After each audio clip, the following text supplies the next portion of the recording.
Thanks. Certainly excited today, as I am every day. I think you could hit repeat on every time we've had this signing day press conference because we get our new kids coming in, and I'm really excited about this class. Obviously, it started, long before this time last year. We're really confident in our evaluations. We do a thorough job. I think somebody told me on here, I was looking at this before I came out here, I think 24 of maybe 28 or 29 guys worked out on our campus with our coaches. 25 of 28 guys were multi-sport athletes, 13 different states, number one player in maybe 4 or 5 different states. But more important than all that is the kind of kids they are. I'm excited to get them to come in and work. We've got, I really don't know, 8 or 9 guys here working with us that are competing, and hopefully more to come mid-year. I think it's somewhere like 23 guys coming mid-year, which seems to be the trend in all of college football, which is important because you cannot develop players if you don't have them here. You can't practice to develop the other players if you don't have enough depth here. So we have really gone with the model of going through the high school ranks, developing players. The way it's looking right now is somewhere around 40%, maybe 50%, maybe even 60% of our roster next year will be in the first 2 years of the program. And that's you got to have spring practice, you got to have development to do that. But a lot of credit goes to our staff. Our coaches have done a tremendous job in what is a extremely difficult time. But most of our class was done. I think this might have been the earliest class we've ever had, the numbers committed, and really proud of them. And I look forward to kind of indoctrinating these guys into our culture and getting them better.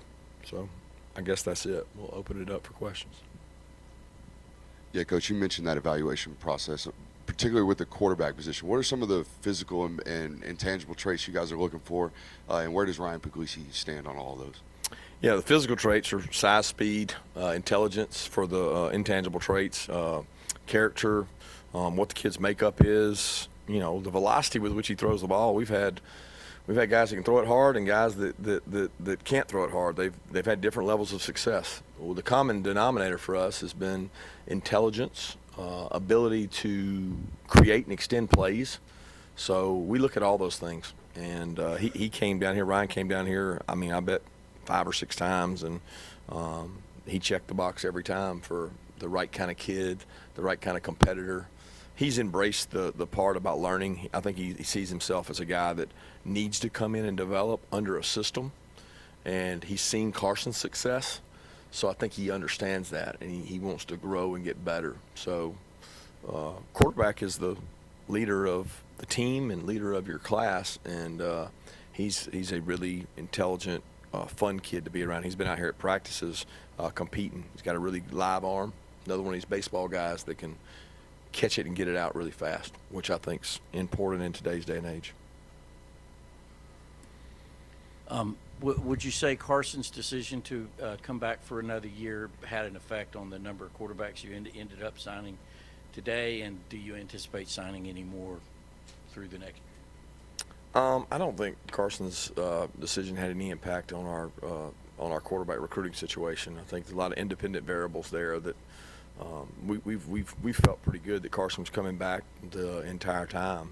He's communicated with us. He did his research and certainly had options, but he communicated that he wanted to grow and continue to get better, and so he made that choice. What was the second part of that, Chip? Whether you still need to sign another quarterback. Yeah, that's something we have to think long and hard about. Our hard number is 4. We want to be at 4, and we're not at 4. So again, we'll look at our options and see what we can do there. We would like to be at 4, though. That's our goal. Coach, you mentioned the various states that you had the number one player in across the board. Was that by design that you wanted to go out of state or expand the reach, or is that just how it shook out this year? No, you go where you go. You go find the players. A lot of times it's their interest level in us. We don't target states and say we got to get one from this state or that state. I love getting kids from the state of Georgia. If I could sign every kid from the state of Georgia, I would love to do that. That'd be great. it's not realistic. I mean, it's just not. Some years our state provides this speed, athleticism. Some years it supplies us size, and some years it doesn't have a good. I don't know what the right word is. It doesn't have maybe a sample size of that position. So you got to go search outside that, and we usually know that long before now. So for the 25 class, we can tell you the strengths of the state. Just like these guys, I call GMs all the time. They're like, hey, this is a great linebacker class, but it's not a great corner class in the draft. And same thing for us in our state. So we know what we got to go out and look for outside that. And you know, we don't look at where you're from. We look at who you are, how you compete, how do you behave when you're here, what do people say about you, what your makeup is. And I could really care less whether they're number one in their state or number two in their state. I care a whole lot more about how they behave when they get here and do they buy into our culture, because I don't think the rankings matter. I really don't think they matter.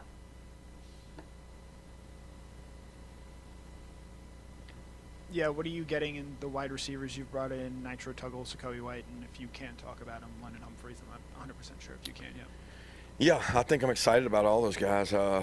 Certainly, you know, you build your wideout room through high school. We feel like we should build every room through our high school, but over the last, I guess, 2 to 3 years, we've gone into the portal and been able to get some experienced wideouts. I think that's critical. I do think you can play early in college football at wideout. I think people have proven that. George proved it. AD proved it. Jermaine proved it. They all proven you can go out. Dylan Bell proved it. You can go out and play as a freshman. But it's nice to get some SEC experience in the 2 guys we got last year. We need more depth at receiver. It's a position that we're thin at, and that we've got to have enough people to surround Carson with to create weapons. Kirby, was there anything, I guess surprise is probably the wrong word, but you talked about how you've been communicating with guys about their plans, who was going in the portal, who wasn't. Was most all of that settled, or is it fair to say that all that's settled right now in terms of knowing who's going to be on your roster and who may be leaving?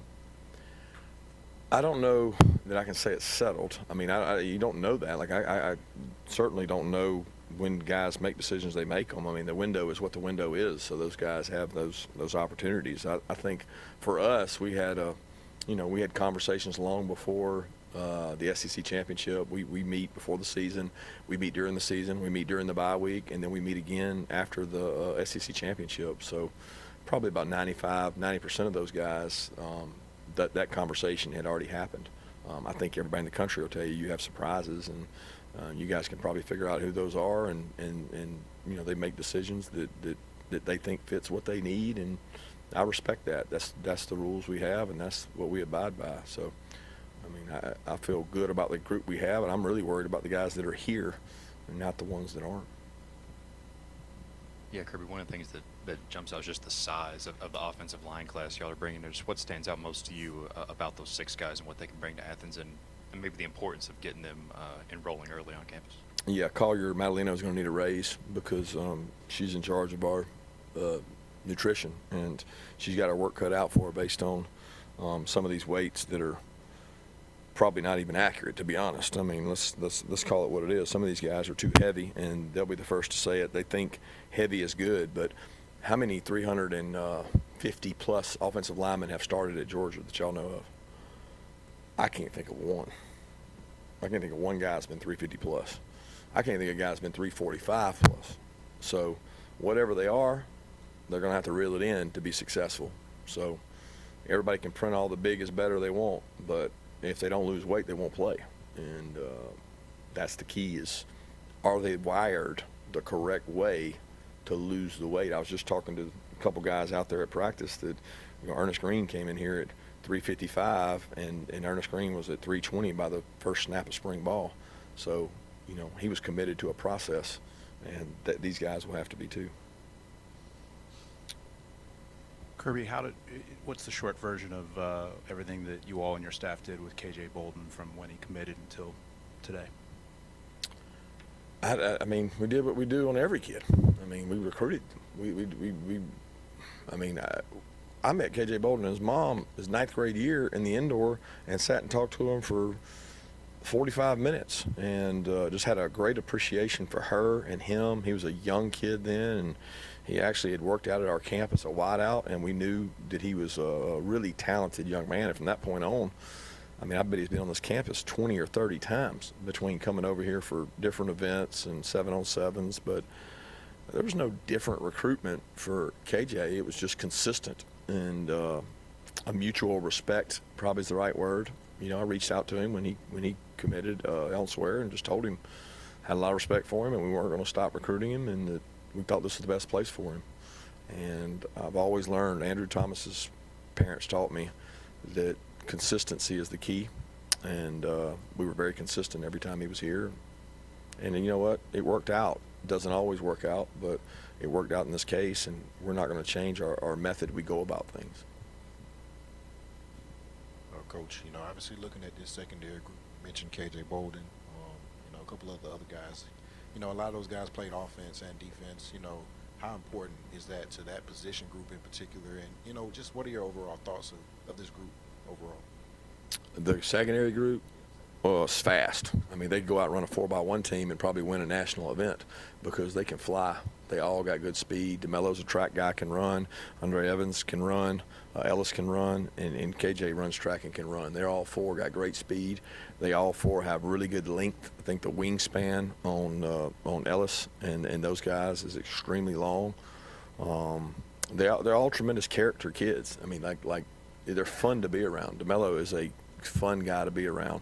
Those other guys are fun guys to be around, and you know they'll have growth to do. They'll have to grow up, but we're in need at that position. We're under our what I call our quota. We're under our quota there, and they're going to get thrust into some opportunities to get to go out there and play and compete. But they all have toughness. They all have speed. You know, I saw KJ play one night, and he had a defensive touchdown, a kickoff return touchdown, a running touchdown, and a receiving touchdown. And I don't know that I've ever, you know, witnessed that and seen something like that in person, because he's a dynamic player. You mentioned a few surprises in the transfer, the number of players some of the players that transferred. Is there any concern with a large number like that? Is that just the nature of where we're at in college football now, or do you worry about the message it sends if that a lot of guys headed out this year? No, I mean you don't control that. You don't control that. What you do control is who you bring in here. You don't control what goes out. So our messaging has been all along, let's get the right guys in here. And this group we just signed, you know, I'm a lot more worried about the retention. And when I look at last year's class, I think it's 2 or 3 out of last year's class. That would be more concerning for me than, you know, the portal is a good thing. Let's don't make it a negative. If you've been in a program for 3 years and you're not playing, and you don't feel like you're going to play, or you don't feel like you're being developed, and it doesn't look great, you might need to look somewhere else. And that's a okay thing, okay? It's when you're first year and you're doing that, it becomes a little bit, you know, more alarming. Why did you go there in the first place? You never really gave it a chance to grow. So I evaluate the portal based on that, not the total number. I mean, the total number to me it's just not relevant, because of the day and age we're in. You know, kids feel like the grass is greener, and sometimes it is and sometimes it's not, and we don't control those decisions. Kirby, what are your early impressions of these December enrollees and just what you've gotten to see since they got on campus? They're lost. They're overwhelmed. They're high character. They're very intelligent. They're hardworking. They're out of shape. They're winded. They're enamored, but they won't be in the spring. So I can't wait to coach them. You guys signed Justin Williams and Jonah from the same high school. How big of an impact can that have to be comfortable with somebody like that that's in your class, and what stands out to you about those two defensive players? Size, speed, length. They both have tremendous length and extremely high character. I mean, Justin, I've not been around many kids in a meeting like Justin Williams. This kid had everybody in the country recruiting him, throwing things at him, and doing all kinds of stuff, and he never blinked. He was like, I'm coming to Georgia. I want to be a linebacker at Georgia. This is my plan. Very intentional about everything, and his GPA is above a 4.0.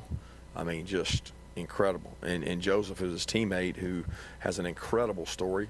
and has really feeling a need. You know, we've gone 2 years without signing a solid like DN. You know, he and Justin Green are two solid what we call ends, big ends. So Michael and Ty's position, and we need some help there. So both those two guys are going to help us fill a role. Coach, a non-signing day question. Is it just, obviously this is a little different this year than the last 2 years. Is it strange to be preparing for a game that's not a playoff game? And is that just, what's that experience been like after what y'all did the last 2 years? Yeah, I wouldn't say it's strange to us because we're in the same routine. You know, you could say it might not have the same we've tried to make it the same sense of urgency, but there's times that you have to step back and look and take a deep breath and say, we're getting these guys better. We're working really hard. We're buying in. The leadership on this team has been absolutely incredible, because what I hear from other coaches about these type games, it's been a nightmare for them. It has not been a nightmare for us. We got dudes out there practicing that this is their last go-round, and I've told them the next time that about 15 or 20 of you guys are practicing, you're going to be trying to make a roster, and you only have about 10 to 15 practices to make a roster spot in the NFL. So use these practices to help you make a roster and get better, because the guy you're competing against, he might not be getting to practice for a bowl game. And they want to finish on top. There's a lot of them that want to walk off that field for the last time on the winning side, and there's a lot of competitive character. So it is different, but it's not for like the coaching staff. We're going to go up there and meet and do the same thing we were doing if we were playing in the playoffs. It's a routine for us. Kirby, 3 running back class. Dell talked earlier in the year that part of that was getting to scholarship quotas, I guess you would call it. What were you trying to accomplish with this running back class, and what have you seen from the 3 guys that you brought in?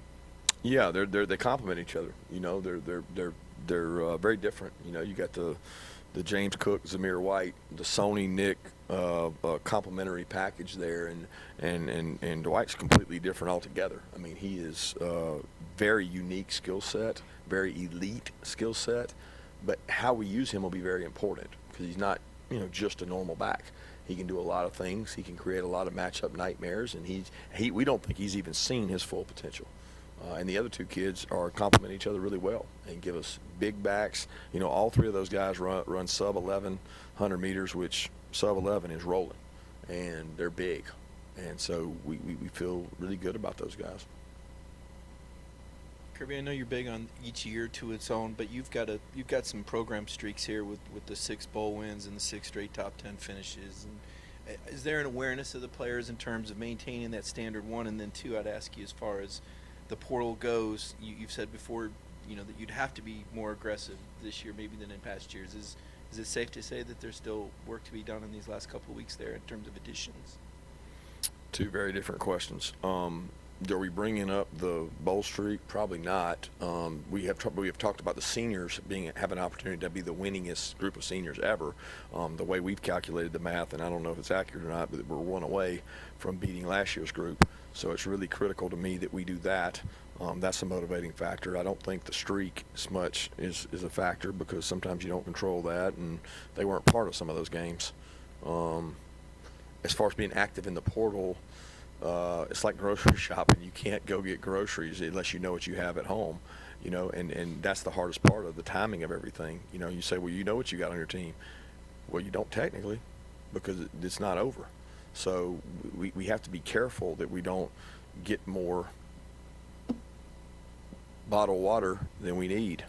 We got to get more bread to match up with our sandwich meat. I mean, we can't go about it that way. You can't go out there and get all this and then you need this. So that's the hardest part, is not knowing. And the really hard part is a lot of the kids you're getting pressured in the portal to make a decision, and they're getting pressured into saying, you know, you got to take this, you got to take that, and the window is just, you know, so wide that it's hard to know what you're going to have. Yeah, KJ Bolden was very complimentary of Fran Brown in terms of helping him, you know, come to Georgia, and then Fran repaid it to you, complimenting you and Will Muschamp. What kind of impact did he have on this class? And then as a follow-up, you guys hired Dante Williams. What did you see in him to make you want to bring him into this program? Yeah, Fran was unbelievable. First of all, he came here with a purpose. He told every kid he recruited he wanted to be a head coach. He said, I want to be at Georgia until I'm a head coach, and I want to be a head coach. And if I get to be a head coach, then I'm leaving Georgia, but I'm going to leave Georgia in a better place than I found it. And he did everything he said he was going to do, and we did everything we said we were going to do in terms of preparing him for that and giving him a pedigree of a national championship and a way to run the program. So it was a very smooth transition. He communicated very well to the guys he helped recruit, but it wasn't like he lied to any of them. He told them all. Every one of them said, yep, he told us when he got a head job he was going to go, and he said that, you and Coach Muschamp were going to be in the secondary with us. And so then we went out and looked for what we needed, and we really we said we want somebody that can develop and teach corner play, because Coach Muschamp and I work hard with the safeties, and we want somebody that can form relationships like Fran. And Fran was a very relationship-driven person. He spent a lot of time communicating with kids, not just KJ, but a lot of kids, and he formed solid relationships, and we wanted somebody that could do those same things. And Dante has proven he can do that. He's a really good football coach. On those players that Fran recruited, what stands out to you about the corner, specifically Ellis, because I know those two had a long relationship? What stands out about Ellis? His length, his character, his family. His parents made sacrifices.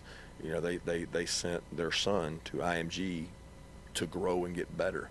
And I don't know if he's the person he is and the player he is if he doesn't go down there and go against the best in the country. He played with Dalen. He played with all those kids. I mean, he basically has been in college for 2 to 3 years. And he is a wonderful, wonderful kid who he has high expectations, and we have high expectations, but he's going to work to get better and develop within our program. So we're very excited to have him. Thanks.